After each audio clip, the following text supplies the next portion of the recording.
G'day, guys. Welcome back to the Pittsburgh Steelers Syndicate. Man, we have a win, 24-17.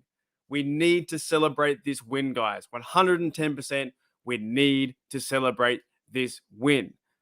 But let's focus in on one thing and just one little small topic before you guys go to sleep and you dream of celebration. In the USA right now, it's about like 12 midnight, 1 a.m. You're all pumped up. You're all hyped up. You've had your beers. You've had your pizza. You're ready to go. The Pittsburgh Steelers are 4-7, and we have a chance. We have a small chance. Small chance. But I want to laser focus.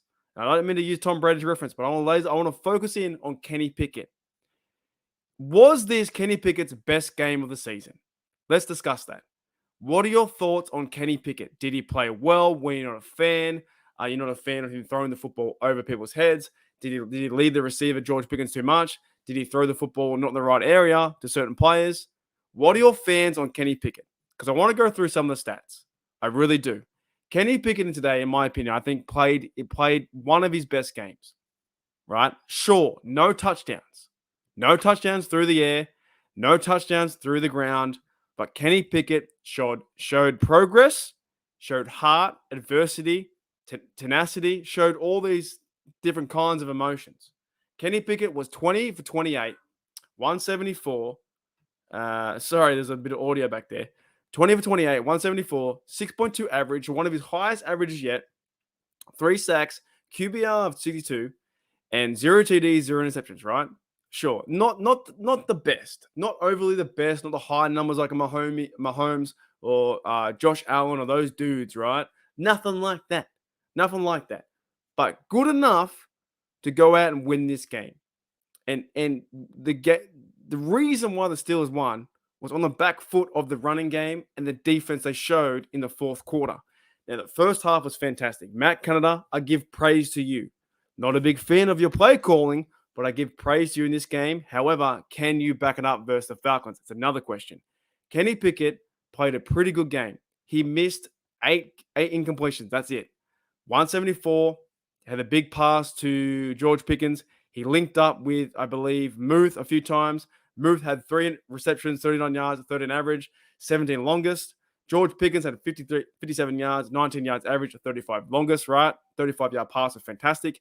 DJ played a good game too, catching the football. I want to see DJ go north and south, or north, not east or west, right? Ant-Mac had a few catches, went through his progressions. Steven Sims had 1 or 2, okay? I thought he played a pretty good game, and I can't wait to go back. This is my knee-jerk reaction. I can't wait to go back and watch Kenny Pickett in this game again, right? It's so much easier watching a win being 24-17, 4-7, than it is watching a loss. Kenny Pickett is not a superstar just yet, and he may never be, but he definitely played a heck of a game in this game to give him the best chance to win. Now, the third quarter was abysmal. The kick return came this way, and you're like, what are you doing? We're down. We're losing winning 16-10. The defense fell apart. They started winning 17-24. Then the Benny Snell game came into it. Benny Snell started running the football. He had a fantastic day too. Benny Snell had 12 carries, 62 yards, 5.2 average. McFarland played pretty good too. So in snaps there, 30 yards, 5.0. Harris had 35 yards. The running game was fantastic. 172, 4.8 yards average. And speaking of the running game and bringing it back to Kenny Pickett can run the football. When things break down, and even Big Ben talked about it on his podcast the other day. Big Ben talked about it on his podcast and said, Kenny can be the guy. If things break down, he can run yourself out of trouble. Now, one of the best plays I think I saw all day, and I don't know if anyone agrees with me, but I saw Kenny Pickett run the quarterback draw, and it was a quarterback draw that was designed. Now, that is shout out to Matt Canada, right? Of course, a lot of us are still fans aren't fan of Matt Canada, but he put 24 points on the board, and you have to give him a shout out for the wins. As much as the bad times are really bad, you got to give a shout out for the wins. Matt Canada called a pretty good game and put him in the best chance to win. Kenny Pickett designed quarterback ran up the field for 8 yards. When things broke down and he couldn't find his man down the field, he ran the football and got first downs. Kenny Pickett played awesome in the run game.